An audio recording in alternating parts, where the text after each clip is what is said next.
kung wala po talagang korupsyon dito, sana nagmamatch tong numbers. So, sorry sir, then sabihin natin walang korupsyon. Okay. Then, katangahan. Again, I'm sorry for the word. I will show proof, sir. Sa susunod na hearing. Yes, I will show proof that we are not corrupt. I'm saying merong korupsyon.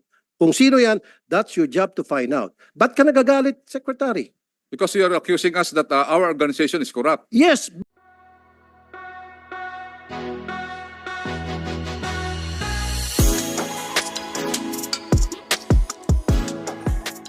Yung 2.6 billion, ilan na yung surrendery dyan, yung sinasabi nyo total? The 2.6 billion is comprises already the 26,132 combatants that had been commissioned and given unconditional cash transfer. So that's divided by 100,000 a piece. So you're saying that 26,000 kaya 2.6 billion. Yes, madam. So you're for the 448, another 4,000 people. Another more 4,600. 4,600, madam. Yes, and we have also Lang pa yan, malayo-layo pa yan sa inyo. we Malayo-layo pa sa balance ninyo. we have also budgeted for 2024 9,370. Budgeted where? 2024 9,372 combatants. Sa OPAP Yes, madam. or DSWD? Yes, madam, sa amin po. OPAP. Yes, So you're seeking to complete the remainder, is that correct? Yes, madam, in 2025. How assured are we that that will actually happen, considering that you've taken so long in the past? If you look at the timeline, I mean, you said you will enlist the LCEs, no, the chief executives that are local. Maliban doon, is there anything else that can be done? Because this is essential, as we all know, to the peace and progress of Mindanao, and we need to do this as quickly and efficiently as possible. Maliban sa LCEs, ano pang gagawin natin para makatulong? Sabi mo, sapat na yung budget. Ano pa? actually there is some sort of EO 70 wherein the intercabinet cluster also converge in order to provide socioeconomic packages to the combatants also. Because the conditional cash transfer of 100,000, considering that most of these combatants are from the poverty and poverty index sector. If you look at the BARM before the implementation of the BOL, they have more or less more than 60% of them are under the poverty index. So the 100,000 for us is not enough for them to be away from the poverty trap that they had. That's why we have now some interagency collaboration, including DSWD and DA, in order to have a complete social package to our farmers and also to our combatants who are engaged in Yes, farming. I'd appreciate an updated record of what's occurred. Because there have been so many unsatisfactory reports about the decommissioning process. Anong ginagawa ninyo sa mga baril na decommission? Saan napupunta? It was put in the in a secured area in Camp Abubakar, and it is now undergoing validation for the power 10 possibility. years na po. 10 years? Binavalidate ng 10 years? No, Wala bang silbi lahat yan? yeah, Ang pagkaalam ko, puros kinalawang na yan. Hindi daw yung totoong mga baril. How many are serviceable and how many are not? all operational. 4,600 All naman. operational, Your Honors, because most of the combatants are using caliber 31 carbine during that time and also Yes. veteran. No, that's precisely why I'm asking. Saan ninyo linalagay? Kasi kung talagang serviceable yan, di ba dapat tinatago o kaya It was in a storage. i-mission order na yan lahat? Bakit saan ba napunta yan? It was, Nakatambak lang daw sa kampo?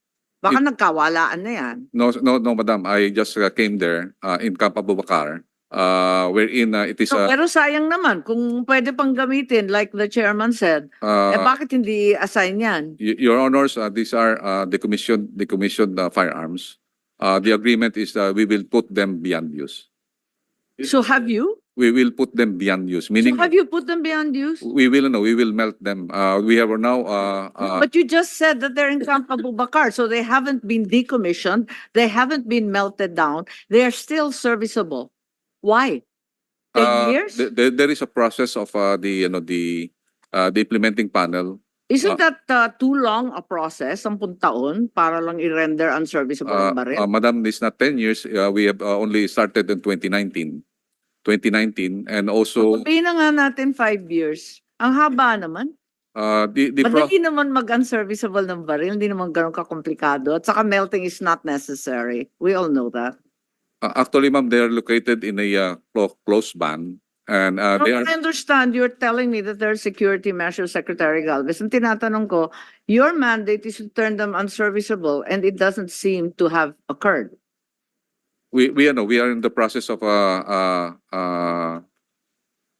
because we have an IDB in the Yeah, but it's a 5-year process. Unang-una, napakakonti. Ikalawa, yung nahuli o na-surrender, nakatenga pa rin doon. Ba't ganun? Naguguluhan ako eh. and then we are just waiting for the decision of But surely a 5-year mechanism is far too long.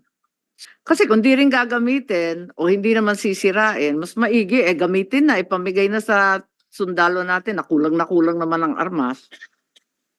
Pwede ba yun? Pwede bang ibigay sa ating sundalo? the agreement is it will be put beyond use, so it will Pero be they're not melted. It will doing be it. melted. Mr. Excuse Chair, me? pwede, ay, sorry. Yes, Pwede makisingit. Sana, quick question. with the permission of Senator Yes, Marcos. Madam Senator Amy, tanong ko lang, how secured yung pinaglalagyan ng mga armas na sinurrender? And my question, follow-up to that is, how many firearms have been surrendered by the surrenderies and how many surrenderies you have so far? Gusto ko pagbanggain kung tama ba yung numero. Hindi? Then may problema tayong malaki, napakalaking problema. Namimigay kayo ng pera sa cash transfer or cash assistance, baka naman walang baril na dala is batuta lang o pat-pat, bibigyan agad ng cash. Dapat magkabanggaan yun. That was what Senator Amy Marcos was asking a while ago. Ano ba yung ratio? Kung merong 40,000 surrenderies, 40,000 na baril dapat. dapat 1 is Or to more. 1. Or more. Or yes. more. Or more. Kasi sabi nga ni Senator Amy, paano naman meron isang taong rebelde, walang armas, walang bakal, paano lalaban naman yun? Di ba? Kung batuta nga lang ang dala nun, mukhang hindi yata. O baka ang dala nun palo-palo. Senator Rafi, ang pagkasabi sa atin, 26,132 ang nag-surrender. Okay. Ang armas na nahagip, 4,625. Oh, my goodness. Malayo. Saktakan ng layo. There's a big Oo. discrepancy with regard to the ratio. No? Or baka naman 26,000 din yung baril na nakuha nila, kaya lang ni-recycle. Benenta o Out binalik. of these 4,000 rifles or whatever, ilan yung serviceable doon? Lahat yun serviceable? Yes, sir. 4,600. Are you sure? Kasi Yes, yung mga nakikita ko sa TV, Ang yung tanong mga din, sinusurrender nila, pare mga kalawang na yun. ang tanong din ano yung mga baril na yon? Baka mga paltik na revolver? Normally, they've surrendered the cruiser weapons. Sir. Ano nga po? Carbine? 81 mm mortars, 50 caliber machine guns, Wag na yung mga machine guns. Ano po yung mga M16? M16, yes, sir. Marami? Ano yung karamihan? Majority, sir, M16, sir. At saka Majority. M14. Okay, excuse me, Senator Tulfo. Meron tayong representative from the MILF. Maybe you can shed light. Marami kasing nagdududa, bulok na yung baril, tapos ang tatanda raw ng mga combatants na hindi naman daw totoo. How do we authenticate and verify in all cases, both with regard to the weaponry as well as to the identity of the said combatants? Nagkasundo ba sa number of guns? For those that are owned by the organization, yes. But no number was stipulated, no 7,000. definition, no identity of said firearms. I think the number is 7,500. How many? 7,500. So talagang mula sa poll, talagang 7.5 lang yan. So konti lang talaga, hindi siya nagmamatch dun sa 40,000. Yes. Tama ba? Yes, Your Honor, because there are, in the agreement, there's decommissioning of weapons, and there's also what the good secretary said about the small arms and light weapons program. Yes, putting that aside, because that doesn't seem to be the question right now, how did you determine the identity of the 40,000 combatants? Na-verify ba yan? Yes, Your Honor, there's also a vetting process during the decommissioning of the combatants. Was there a vetting process with the guns? Yes, Your Honor. Yes, but you told me basta 7.5 For lang. the 4,000 that have already been decommissioned. No, the 7.5 that were earlier identified and agreed upon, attorney. Yes, the rest has not been decommissioned, Your Honor, and that No, would no, I'm be lost. You vetted. said that early on, during the negotiations following the CAB and the organic laws passage, there were two agreements. First, the number of the combatants, which was 40,000. Mhm. I'm not certain how you came upon that number. Perhaps you can enlighten us as to the authentication process. And secondly, you said that there was an agreement as to the 7,500 guns only. Is that Yes, correct? yes, Your Honor. And thereafter, was there an effort to identify these firearms? Upon decommissioning, Your Honor. So So you during take that, the word of the surrenderies or the decommissioned MI, you take their word for it that those are the MI guns and not their personal guns. I think it is, Parang ala chamba yata yun. I think, Your Honor, the leadership also vets. It's not just the individual combatant. but Whose the leadership, please? Also the MI. Yes, Your Honor. And who verified on the part of the government? The independent decommissioning body, Your Honor, which is So the Philippine government had nothing to do with the determination of combatants as well as weapons? we have a representative, General Ardo, who is Yes, but it's a single representative surrounded with Turkey, Norway, Japan, and others. Is that correct? Brunei. And Brunei, that's Yes. correct. So Yes. the Philippines is one, MI is one, Yes, and the rest are all foreign. yes. Paano naman malalaman kung totoo o hindi? We have also local DMATs. We called it DMATs. They are the one verifying the weapons. Local what po? We called it VMATs. Ano yung Ve- Sino-sino yon? Pero kasasabi lang ninyo na hindi siya yung final authority. Yung final authority, yung independent commission. Actually, nalilito ako dahil napakaraming grupo. May task force on decommissioned combatants and their communities. May task force Balikloob under AO number 10. Now you're telling me that there's a local B-match. Who really is in charge? Ang dami kasing grupo, nahihilo ako. Your Honor, Task Force Balikloob is under the DND. It is involving the CPP-NPA, mostly the CPP-NPA, and also the other armed group. And based on their data, the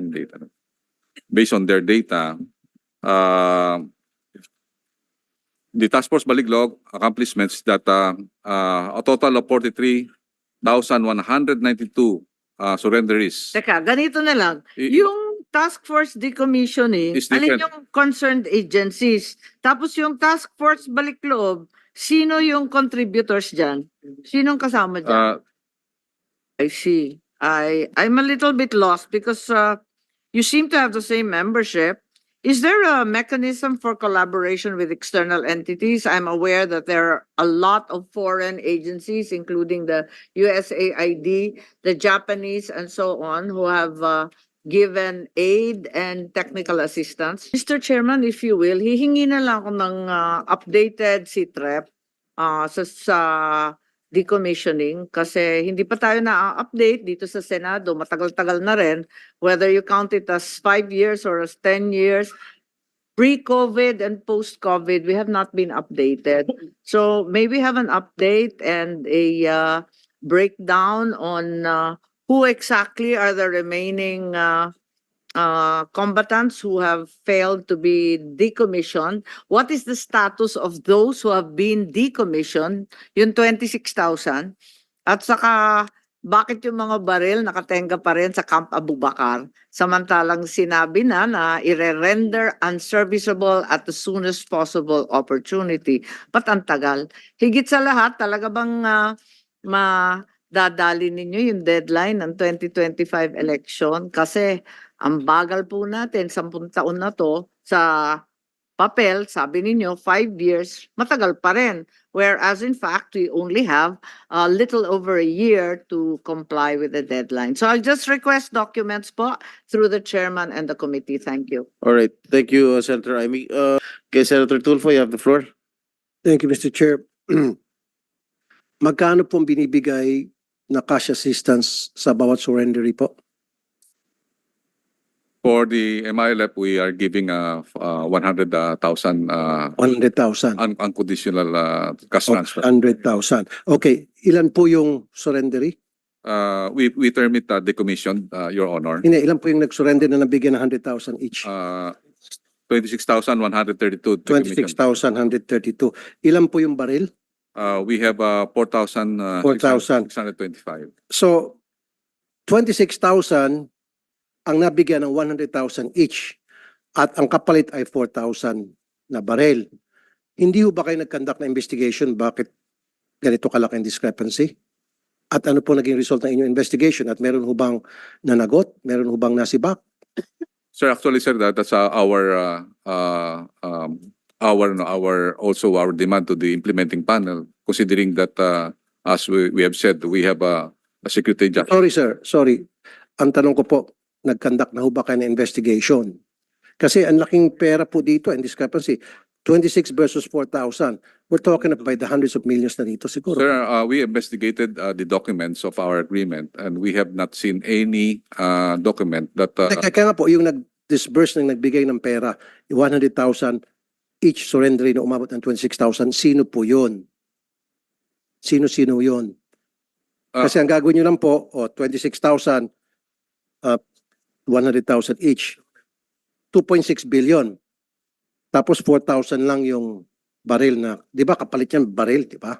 So, sino ho yung namigay ng pera, nag-abot ng pera, nag-process ng mga surrender? it was the DSWD who processed, but the IDB, No, the it one could not be the DSWD. Dapat kayo po sa military para kayo po nagbe-bet to make sure na ito'y talagang surrendery. Di ba? Bago nyo sana bigyan ng pera, nasa inyong baril. Pera kapalit ng baril. 100,000 po itong pinag-usapan natin, hindi po ito 1,000.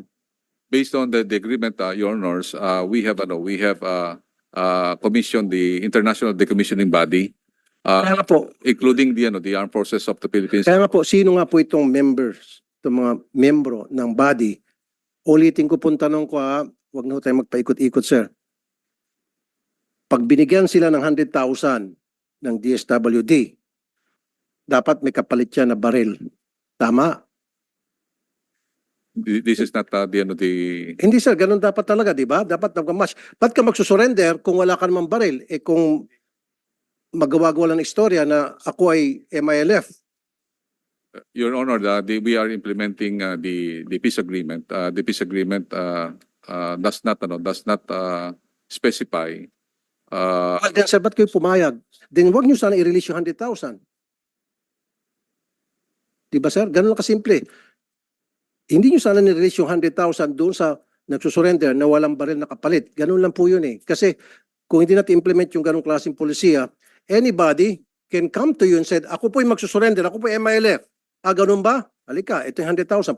Punta ka sa DSWD, ito yung papel na pakita mo doon para bigyan 100,000. So, naglulukuhan po tayo. 2.6 billion unaccounted for. Saan po napunta to? Kasi kung ganito rin lang, ako po isa sa mga gagawa ng hakbang na bawasan po yung budget ninyo from 7 billion, tumaas pa nga kayo, 1 point something billion. You started with 1.9 billion and now 7 billion. Sa kabila nitong kapalpakan na nangyari. Sir, Nabigyan pa kayo ng English, kumbaga, ang kakapal naman po ng mukha nyo dyan. Sorry ha, ang kakapal ng mukha nyo. meron na nangyaring anomalya. Para sa akin, this is a big anomaly. May nangyari ng anomalya, may gana pa kayong humingi ng increase. Baka next year, hihingi pa kayo, gawin niyo pang 12 billion. Gawin na natin 50 billion. Gusto mo, 100 billion na lang. Sir, the agreement was made during the time of President Aquino, and we are just implementing the Oo nga po, sir. Pero nandun pa sa agreement na kahit na wala kang baril, tumaas ka lang kamay, sabi mo lang MILF ka, bigyan ka ng 100,000. Nakalagay pa sa agreement na yun, show me. The agreement says that the 40,000 will be decommissioned. The number of 40,000. Sir, you're hearing me, but you're not listening to me. Tinutumbok ko po dito yung anomalya. Kasi po, di ba, pag nag-surrender yung isang MILF, na-decommission na siya, o anong patunay na siya ay member ng MILF? Ang isang patunay dyan yung baril para mabigyan siya ng cash assistance na 100,000 pesos. So therefore, pag may pupunta sa inyo dyan, nagsabi MILF, surrendery ako, nasaan yung baril mo? Alam nga ba nang pupunta sila, may dala-dalang batuta lang o may dalang gulok. MLF ako, ito, ang armas ko, gulok. Itong 100,000, hindi man siguro ganun po, di ba? Common sense lang po yun. So malaking anomalya. Kaya nga po, kung ako dapat sa sitwasyon mo, may nasibak na, may nakulong na. Totoo yan. Kasi laki anomalya eh. Combatant, the IDB fully identified and verified the identity. In fact, they can. Mismo sa Yes. surrendery. Yes, sir. Yes, Your Honor. Kasi meron mga aligasyon na merong mga hindi umaabot na total na 100,000. May mga cut pa raw. Sir, At hindi talaga buo na 100,000 ang tinatanggap ng mga surrenderies. based on the decommissioning process, most of them will have the biometrics, Your Honor. Pinapipirma niya ba na Yes, yes, sir. nakatanggap ng They have- 100,000? They have the biometrics ID. Ito lang po ang gusto kong mangyari. Gusto ko, kung merong susunod na hearing, yung result ng gagawin yung investigasyon ngayon, sino-sinong involved sa korupsyon. May korupsyon dito, whether you like it or not. Meron po, ang laking discrepancy. Mag-imbestiga po kayo, dapat may managot. Ang laking pera po dito, ang nawala sa gobyerno. Your Honor, Dahil kung hindi po, sa susunod na Senate hearing, patatapyasan ko kayo ng budget. Your Honor, You can count on me on that. I could say that, proudly say that there is no corruption in this decommissioning. We are just following the agreement. Sir, Do not tell us that we are corrupt. I'm not saying you are corrupt. What I'm saying here is, meron pong mga tao dyan sa loob ng inyong organization. I'm not saying you are corrupt. I'm saying there are people there that are not doing their job or maybe they're involved in corruption. Because if they're not involved, common sense lang po ito, Secretary Galvez. Pag nagsabi ka ikaw ay combatant, di ba combatant meaning, meron kang baril. So kung meron kang baril, isusurrender mo yung kapalit ng 100,000. Your Honor, the categories of the firearms is not only individual firearms. We have also cruiser weapons. That cruiser weapons, meron po yung mga 5 o 6 po yung tao na. Then sana magmamatch pa rin. Isama mo na yung machine gun, isama mo yung cruiser weapon, kung ano pa mga weapon, kasama na dapat din. But I definitely take offense, Senator, that you are already telling us that there is a corruption. I believe that is not a correct accusation to us. Well, sir, I'm sorry. I'll stand by what I said.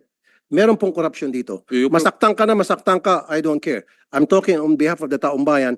Kasi nga, sir, very clear ng discrepancy dahil kung hindi po, kung hindi po talaga, kung wala po talagang korupsyon dito, sana nagmamatch tong numbers. Hindi po nagmamatch eh. At saka isa pa, dapat nag-imbestiga na kayo dati pa. Pinaliwanag nyo sa amin yung discrepancy. Ano nangyari? Yun lang po yun eh. Your Honors, Kasi we're talking of hundreds of thousands, may mga allegation pa nga, hindi nga natanggap daw yung pera. Your Honor, we are there. We are validating all the. Then prove to us na walang korupsyon. Then sabihin nyo sa amin bakit ganito kalaking discrepancy. Pag napaliwanag mo ng maayos, then babawiin kung sinabi ko rito. Your Honor, Mag-apologize pa ako sa'yo. Pero unless hindi mo ba ipaliwanag, then I'll stand by what I said, may corruption. Your Honor, the commissioning body is an international body that really facilitated the decommissioning. International bodies facilitating, pero sino nag-release ng pera? Tayo, Pilipino. DSW din nag-release ng Yes, pera. but Through this- to the recommendation of the body, kung ano man yung body yung sinasabi nyo. Actually, the body will not say that the individual is already validated. Considering that international body is those are experts from I know, sir, but the only, you're in the military, right? Define combatant. Define combatant. combatant can be the actual Yes. individuals Yes. holding the firearms. Holding firearms. So, ibig sabihin, meron siyang firearms. Yes. So your definition, galing sa'yo, your definition of combatant is someone holding a firearm. So where is that firearm ng Sir, combatant na sumurrender na binigyan 100,000? Dapat magmamatch yan. Galing na mismo sa'yo, combatant is the one holding the firearm. you have Where are the firearms? sir ito nga natin sa ano. Hindi, last na sir, ano? At saka isa pa, sir, hindi ka ba nabulabog dito? 26,000 surrenderies na bigyan ng 100,000, umabot ng 2.6 billion and 4,000 lang firearms. Kasi kung ako, sir, sorry, I'm not saying you're corrupt. Sinabi ko sa loob ng organisasyon. Kung ako, sir, mababahala na ako. Kung ako, talagang hell break loose. Sir, I have said earlier that the decommissioning of combatants have many process, including the decommissioning plus the SALW and also the DPAGs. DPAGs are the one in charge on those firearms that we considered as loose that had been given to the MILF and the MNLF. Those firearms that are personally owned, it will have a different program. And we believe So ang sinasabi niyo, sir, okay, nabanggit na kanina personal. So may pupuntang combatant, may baril ako. Hindi ko surrender to kasi personal ko to. Ganun ba yung nangyari? Kaya yun yung difference ng 26,000 to 4,000 lang na baril. Kasi karamihan sa kanila personal, declared as personal firearms. Tulad sinabi kanina ni Ma'am Raisa. Or sympathizers. yes, Your Honor. Pumayag kayo ng ganon? Eh di dapat, wag nyo bigyan ng 100,000. Dapat pera kapalit ng baril. So, sorry sir, then sabihin natin walang korupsyon. Okay. Then, katangahan. Again, I'm sorry for the word. Sige, tanggapin ko. Yung difference is sa 26,000 sa 4,000 ay sapagkat karamihan doon ay may mga baril pero hindi sinurrender sapagkat personal use nila. O ba't tayo pumayag, sir? Kasi kung ako, sir, hindi ako papayag. Yun lang po. Sir, mag-imbestiga po kayo, sir. I'm not saying again you're corrupt. There is corruption here. Mag-imbestiga po kayo, sir.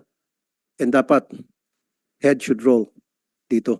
Meron talagang kalokohan dito. Hindi mo i-admit yun, sir, pero I'll stand by what I said. Maliban na lang, sir, kung ikaw ay nag-imbestiga at napakita mo sa amin, klarong-klaro, na kung bakit ganitong discrepancy, then babawiin kung sinabi ko. Pero kapag hindi niyo po napakita na ipaliwanag na maayos, I'll stand by what I'm saying here na there is corruption. And sa susunod po na hearing, pababawasan ko po yung budget ninyo. Pataas ng pataas 1.9 billion, naging 7 billion. Heck. Tapos baka next year, magiging 10 billion na. Wag naman po. I don't have anything against you, Secretary Galvez. I don't even know you. Yung sa akin, trabaho lang. May nakita akong kalokohan dito, pinupuna ko po. Wag ho kayo magalit. But magalit na kayo na magalit. I don't give a heck. Sir, What I'm doing is investigating in aid of legislation. Kasi po talaga it doesn't match. Tatanggapin ko na lang kasi sabi ni Secretary Galvez, then I'll accept it as Bible truth or as factual. Anyway, sir, bago ko umalis, ito lang habiling ko. Please investigate anong nangyari dito sa napakalaking discrepancy. And then sino po yung mga taong nagkamali dito? Yung mga taong nagbigay ng pera o yung nag-process at nagbigay ng papel sa DSWD para mabigyan siya ng 100,000 each. And then, stop na po natin yung siguro if we need to change the law na kapag ikaw ay surrendery, pwede mo hindi surrender yung firearm mo kasi personal use mo yon. Kalokohan yun. Eh, ba't ka nang surrender kung hindi mo isusurrender yung personal firearm mo? So, meron ka pa rin palang firearm. Pwede kang bumalik din. So, Secretary Galvez, sir, sana sa susunod na hearing, mag-attend ako. Gusto ko po magbigay ka ng report sa committee na ito, yung inyo pong findings. Bakit po napakalaking discrepancy ito? Ano nangyari? Di ba? Yun lang po talaga. Kasi sa ngayon, kaya nainit ulo ko, dahil hindi po naging klaro sa akin, marami kayong binanggit ng mga body, foreign body, whatever, still, for me, it doesn't connect. Para mag-connect para sa akin, kailangan masabi mo lang kung bakit nagkaroon ng ganito klaseng discrepancy. Pwede mo nang gamitin yung dahilan na lahat po yan dahil pinayagan namin na mag-surrender pero yung kanilang baril, huwag i-surrender. Yung nga sabi ni Senator Jinggoy, ba't mo pa i-declare ang surrender kung hindi mo pala i-surrender yung baril mo dahil i-declare mo na personal use? Do you agree, Secretary? Sir? Do you agree with me? I agree with you, sir. But the problem in Mindanao, Your Honors, is really the mindset of the people. There is some sort of sir, actually nakita natin every election, nakita naman natin na meron ding mga private armed groups ang mga local officials. Kaya nga ano po namin, kaya nga po ang programa namin ginagawa ngayon in order to resolve this discrepancy is to involve the local government units, basically the governors, which we have seen a good result in Basilan, Your Honor. That Sir, walang kinalaman dito mga governors. Ang may problema dito, yung mga nag-process ng mga surrenderies, ng mga combatants, kung tawagin nyo kanina. Combatants, in your definition, is the one holding Yes. the firearm. yes, Tama? Your Honor, Your So, Honor. anong kinalaman po ni Governor, ni Mayor? Sir, ito po nga natin sa combatant sa MILF as an organization. Normally, kami mga military, pagka nagkakaroon po ng enkwentro, matagal po ang enkwentro. Pero yung isang baril, kunyari, meron tumumba, meron pumupulot na unarmed. So yung combatant doesn't mean na meron siyang baril. Kasi ang ano po natin, ang configuration, sir ito yun, no? Teka muna. So, pupunta sa gera yung combatant na walang baril. Pag meron tinamaan dyan na sundalo o kasama niya, akin na, ako naman. Ganon? Yes, sir. Ano, Yes, sir. pelikula? Actually, sir, I don't think so. Sir, actually, sir, yan ang tinatawag naming pintakasi. We call it, sir, yung sa, I've been in Mindanao for long time. Ang ginagawa, nangyayari po, So, sir, ibig sabihin, 22,000 of these combatants ay mga pentakasi actually, sir, ganun sir na nangyayari, sir. na nag-aantay lang na mayroong matumba, Yes, may mamatay na kasama nila para iti-take over yung baril. Yes, sir. I'm sorry, sir, I'm not in the military, pero I don't buy that. Sorry, I'm doing this in defense of the military as well. Kasi po, in fact, marami pang tatanungin later, pero later na lang, kung tutuusin, talaga medyo hesitant ako dito sa amnesty program. Ang dami na nilang pinatay ng mga sundalo, marami na mga nabiyuda, naging orphan. Dapat meron tayong matinding programa na to make sure na itong peace process na ito, amnesty program na ito, hindi mapagsamantalahan, not only from the other side, but also from within, na hindi magagamit ito sa korupsyon. Sir, ilan na ang mga nabiyuda? Ilan na ang mga naging orphan? Dapat bigyan natin halaga yung buhay ng mga sundalo at mga polis natin. Huwag natin basta-basta na lang, sige, peace tayo, peace amnesty para, sorry again para pagkakitaan. And again, I'm not saying it's you. Huwag ko kayo maging masyadong defensive because I'm not referring to you. I'm referring to the body, to the organization na nagpo-process nitong pagsusurrender na para sa akin, paninindigan ko, pinagkakitaan. Hindi ho kayo naawa sa mga sundalo? Hindi kayo naawa sa mga polis? Sir, I beg to disagree na pinagkakitaan po, sir, yung decommissioning because I myself really implementing this. I would like to really to... Then show me proof. Kasi pag I will show nakita ka sa proof, akin ng proof, then babawiin ko I will show proof, sir. sa susunod na hearing. Yes, I will show proof that we are not corrupt. Okay. Then show me proof that you're not corrupt. Again, I'm not saying you are corrupt. I'm saying merong korupsyon. Kung sino yan, that's your job to find out. Ba't ka nagagalit, Secretary?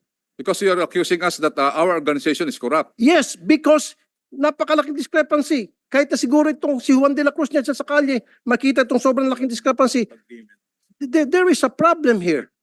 And we're talking about billions of pesos here. Kung pinag-usapan na po dito ay 200,000, 2 million, pwede, I'll let it go. Pero if we're talking about by the billions, come on, sir. There's something wrong. I'm not saying that you're corrupt. I don't know, ba't ka nagagalit? Talaga merong corruption dito. I'll stand by what I said. There is corruption. Unless may prove nyo sa akin, then come back sa next hearing, prove to me na walang korupsyon, then ako mismo magsasabi wala palang korupsyon. Okay, we will just And I would even apologize. Okay. Pero kapag hindi nyo po napatunayan sa amin, naging klaro sa amin, may account itong 2.6 billion, then I'll say corruption is corruption. Period. Thank you. okay, we Okay. will just thank you, Senator Tulfo. Senator Mr. Chair, may huling hirit lang ako, naalala ko bigla dahil nabanggit nga ni Senator Tulfo yung 7 billion budget ng OPAP, may additional 2.6 billion para sa decommissioning. Additional po ba yun o kalakip na nung 7B? Mama, yung ano po natin, yung increase po is fully for pamana. This is a socio-economic project which Ayun na nga, pero yung 2.6 may pamana rin nakapaloob doon eh. actually sir, ma'am, yung ano, yung O sige, i-breakdown na lang natin. Wag na tayong mag-away dito. Mas maigim na, nakatulad ng sinabi ni Senator Tulfo at yung hinihingi ko kanina, i-breakdown po natin yung 7 billion ng OPAP, yung 1.9 na lumabas sa 2.6, yung karagdagan na 440 million na kare-release po lamang ng DBM, at itong huli na naalala ko, meron pa pala kayong trust fund, yung multi-country donor support for the normalization project. At andito yung support mula sa iba't ibang bansa, katulad ng USAID, ng Japan at iba't iba pang mga bansa. Pwede bang malaman kung magkano yung nasa trust fund na natitira at yung mga dating naibigay, paano ginamit? Mama, for the Pamana project which comprises the increase, basically Hindi, kabisado namin yung pamana po. Tinatanong ko yung foreign funded trust fund. Magkano na riyan? At bakit hindi binibigay yung breakdown? Mama, we will submit the complete report considering that we have many donors, including EU, Japan, and Can you also- give me a rough estimate of how much money is involved? for the EU, they Hindi provide lahat, yung total. Tsaka na lang yung breakdown. More or less.